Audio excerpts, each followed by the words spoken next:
Hello, sportsmen. You know what this winter has been like? It's been like riding a Brahma bull. I mean, up and down and up and down. Most of the time, every time we've gone fishing, we've gotten bucked off.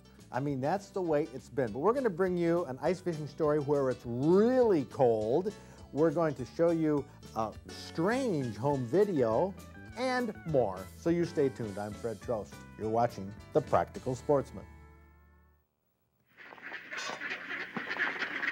Here's Kevin Kramer going down to feed the ducks, as he's been doing for 4 years. He lives on the banks of the Huron River in Commerce Township. Now, these ducks like Kevin. They like him a lot. Here's Kevin wearing 3 of the ducks. On an average day, 3 ducks are fine, but on a cold day, Kevin says you need to put on more ducks. Like, maybe 5 ducks if it's pretty cold. Who needs a duck call? Just bring corn. 6 ducks is almost too much for one man to wear. Oh, be sure to change your ducks, though. Don't wear the same ducks all the time. They tend to get dirty. Well, this is all fun and games right now until one of those ducks loosens up, relaxes, and leaves a charming little duck calling card on your clothing. How to keep warm in the wintertime.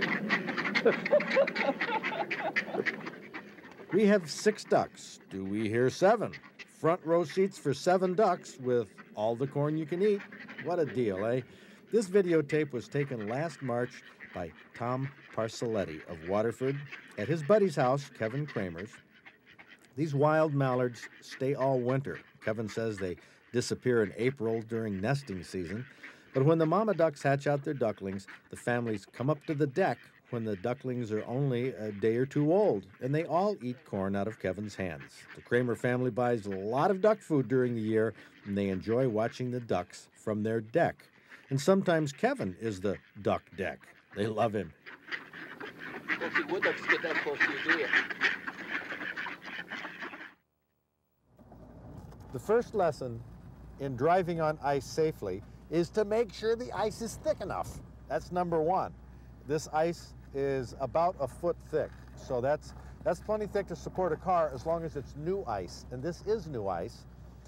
It had a lot of snow on it a week ago. Steve Kneisel said at Pilgrim Village, he said a lot of snow and cars couldn't get out here. Then it thawed and rained, the snow disappeared, the ice refroze thicker than it was before. So we have plenty of new, fresh, strong ice for driving. Second thing in driving, you got to look for pressure cracks. There aren't pressure cracks out here right now. You have to watch, of course, you don't hit a shanty, drive over somebody's tip-up, or drive over an area where a shanty has been moved and, you know, it's a soft spot. We don't like soft spots. Also, you have to know where the springs are, the inlets and outlets where the ice would be thin. Oftentimes, these are marked on inland lakes like this. But we're here. I'm going to try to turn. Whoa! Hang on, Matt. Yeah, this is front-wheel drive, so that helps also driving on this ice.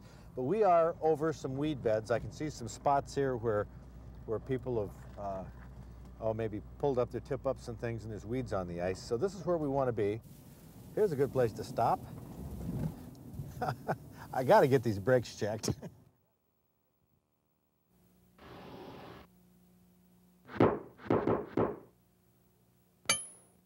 Here's a question of law for all of you legal eagles out there who are checking every move I make to see if it's legal. I'm driving my car on the ice right now. Presumably this is legal. But what about the speed limit? If you look ahead here, am I staying between the lines? Or how do you know when I'm on the road? Can a police officer come out and write me a ticket for speeding or reckless driving or improper turn, not using my signal? What about insurance? Do you have to have insurance on a vehicle when you're out on the ice? Do you have to have a driver's license to drive a car on the ice? I mean, what are the legal ramifications here? I'm not sure, but I think our practical attorney, Sal Ghani, will come up with some answers. To answer the questions, Fred, one by one. First thing, jurisdiction on the frozen lakes. The Department of Natural Resources officers and your local sheriff department have jurisdiction over the water. Either one can give you a ticket. As to insurance, most people are aware that your insurance carriers do not cover for damages to your vehicle on the ice. If you were to take your vehicle out there, your snowmobile, and it fell through the ice into the water, unfortunately, you're not going to get coverage. That's a fact. It's a sad fact. As it relates to speeding, there are statutes that indicate you cannot operate a vehicle in a careless or reckless manner. There's no posted speed limits on the lakes itself, but the statutes do provide that you cannot operate the vehicle carelessly or recklessly. If you do, you're going to get a citation for that. Also, there's laws that indicate that if an officer attempts to stop you or flags you down while you're in your vehicle on the ice, if you don't stop or ignore his or her attempt to stop you, that in itself is a criminal act. Believe it or not, the sanctions can be a mandatory minimum of 30 days in jail. Most people know if you're acting carelessly or recklessly, you've got to act reasonably on the ice.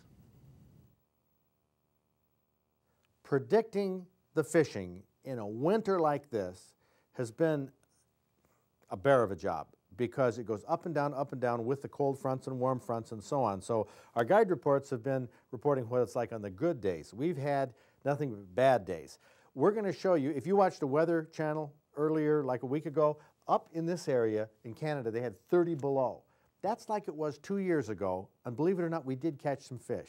Let's take a look at that story before I give you the guide report.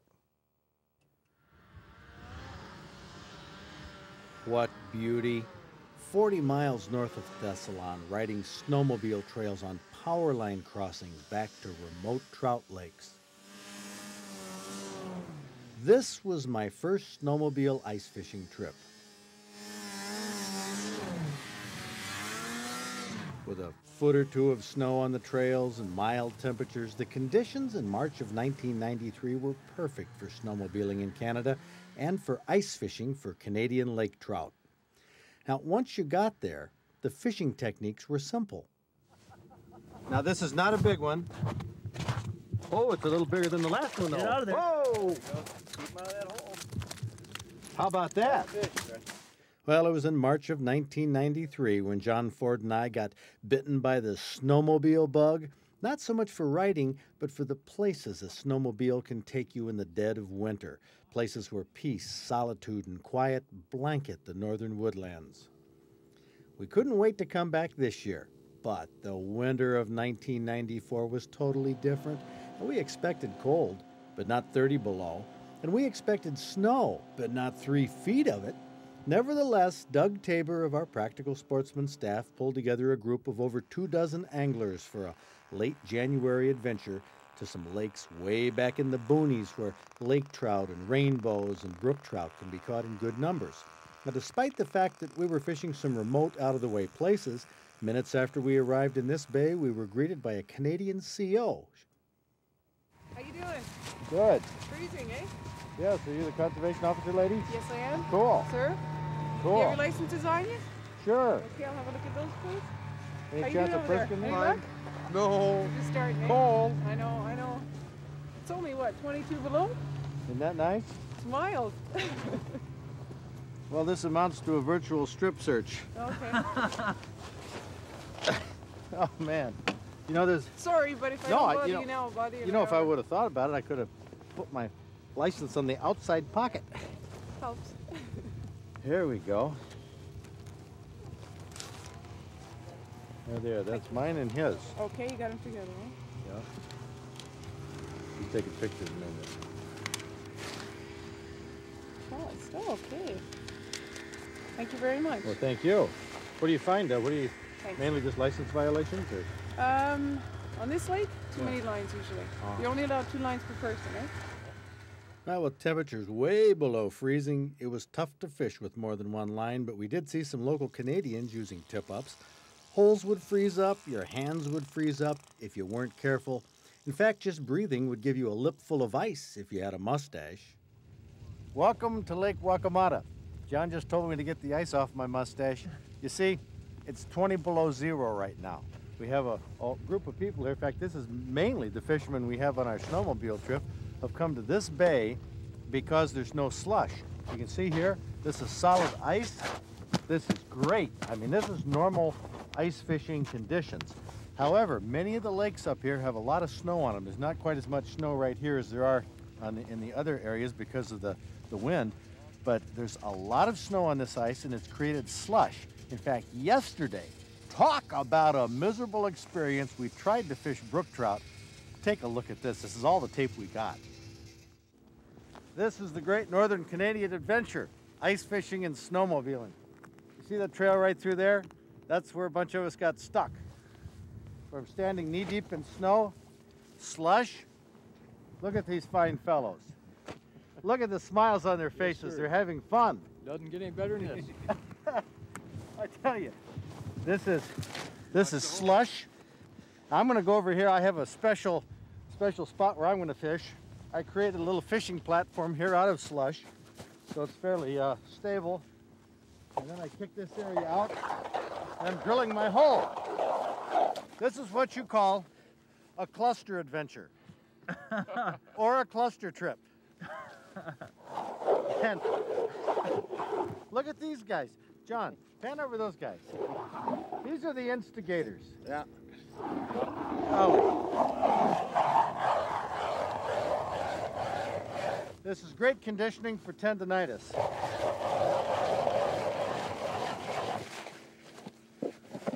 There we go. There we go. Oh, I can feel the fish down here. I can bump them with the auger. Talk about an experience. Nobody caught any fish. It was miserable. We got all soaking wet. That's why we didn't get any camera work yesterday, but it was warm. I mean, it was 25 degrees or so. Now it's 45 degrees less than it was yesterday. But I'm gonna get my hole through the ice here so we can catch some fish. I drilled a hole through 2 feet of ice while Doug Tabor fished nearby. Doug was working his rods while one of our guides, Bob McGuire, had a fish on. Have you set it already? Yeah, I've set the hook, but I haven't come to my marker for match on that. Uh-huh. There it is there. How much further? I got my jigging line hooked here too. Oh, okay. So you kind of And- screwed up, huh?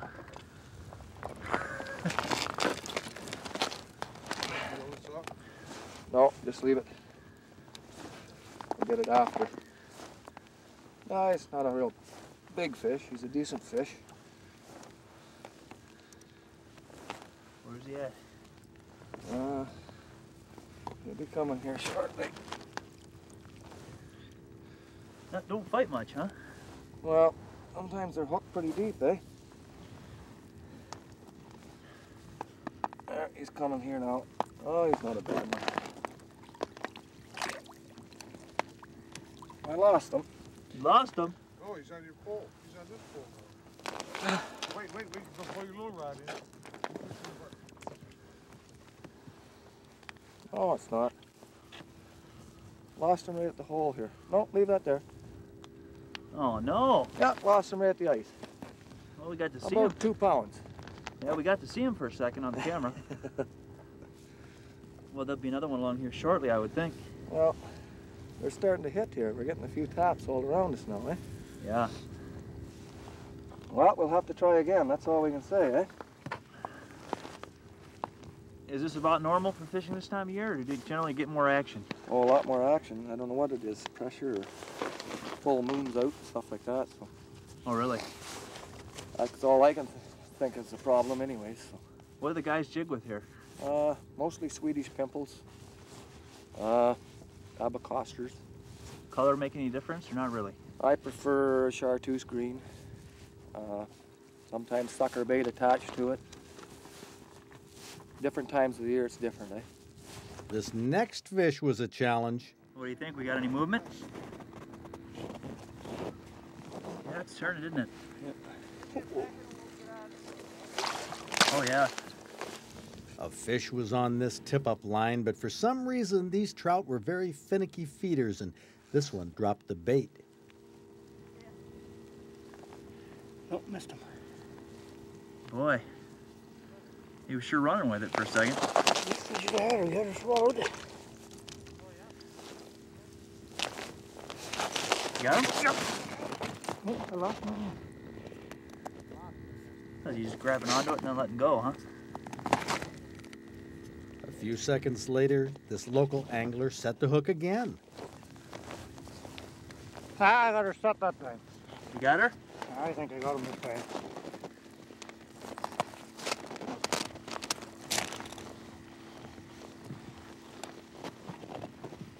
very big. Today we were fishing in a bay that was protected from the wind. Now that kept the snow down, at least it wasn't drifting into this part of the lake. There was no slush, so it was easier to fish, and our snowmobiles didn't get stuck. And the sunshine made for some nice videotaping.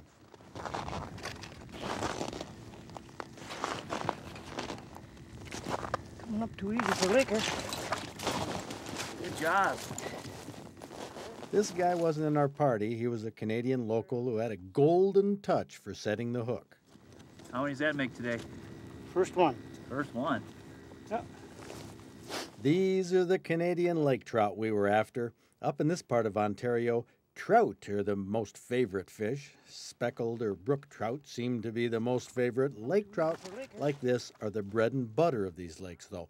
The locals say you can catch ones this size all the time. Well, I didn't rub that fact into Doug Tabor. He wasn't catching them all the time, but neither was I. Now, I don't consider myself a wimp, but in weather like this, I do like to get around, move, talk to the fashionable dressers.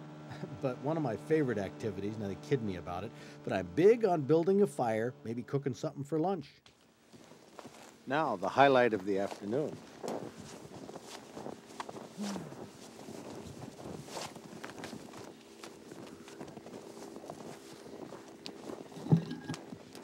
Oh yeah. Welcome to Bodke's Restaurant.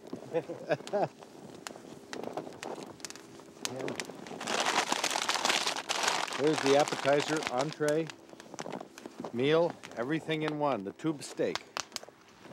Good old tube steak. When the mercury is 20 below, it's a real pleasure to huddle around the fire as those warm flames cook that doggy. Well, this may have been the ultimate in simple meals, but it hit the spot. Meanwhile, back out on Guacamotta Lake, the hardcore, or should I say cold-core anglers were busy. There's a hatchet on the end of this. There's gonna be some. You fighting? Yeah, what's down there? Be careful when you get them to the edge of the ice here. Feels like he's... Yeah. All right. A little something. That was Dr. Scott Aldridge from Drummond Island. Good job. How's that feel? Yeah. A little bit more I think you've seen him a couple times today, but I haven't got him up. You finally did it. Good job. They get bigger than this? Yep, a lot bigger. Okay. Well, we'll hang on and hope that we see something.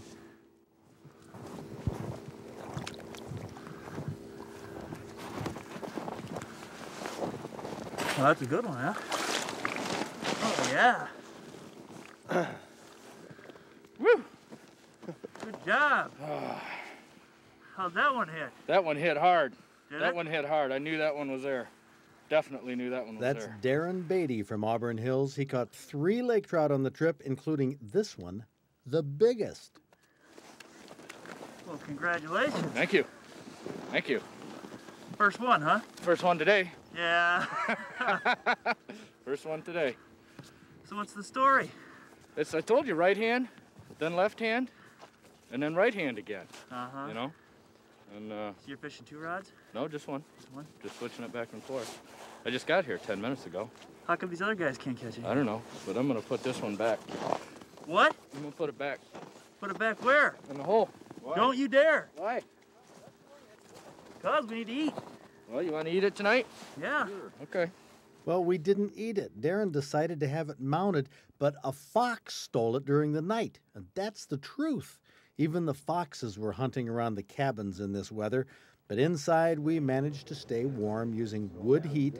The dining room was always warm with hot food, tall tales. Well, lots of hot air is what I'm trying to say. This is our Practical Sportsman group of Michigan anglers that Can-Am Adventures guided from Drummond Island across the frozen bay to lakes northeast of Thessalon.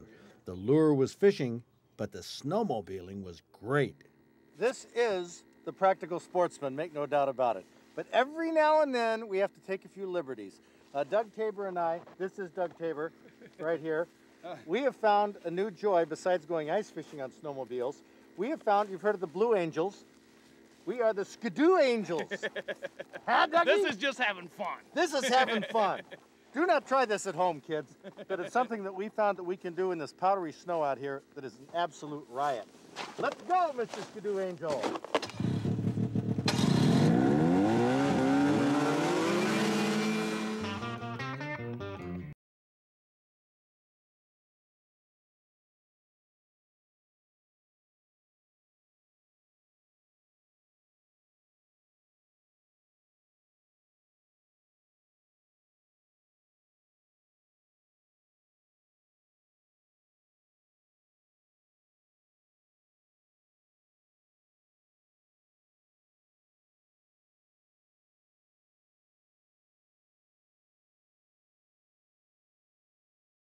Snowmobiling and ice fishing, that's just about all we found to do 2 weekends ago in the Arctic cold.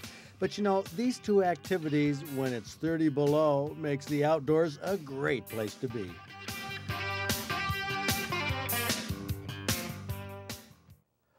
Oh man, that was cold. I can almost relive that. Very, very cold. Almost making it, well, is it worthwhile to catch fish in that weather? I tell you, we're working the edge. Absolutely working the edge. Who knows? We keep our fingers crossed for the rest of the winter and get outdoors if you can. You just might hit a date when the fish are biting. See you next week. How to keep warm in the wintertime. We have 6 ducks. Do we hear 7? Front row seats for 7 ducks with all the corn you can eat. What a deal, eh? This videotape was taken last March by Tom Parcelletti of Waterford at his buddy's house, Kevin Kramer's. These wild mallards stay all winter. Kevin says they disappear in April during nesting season.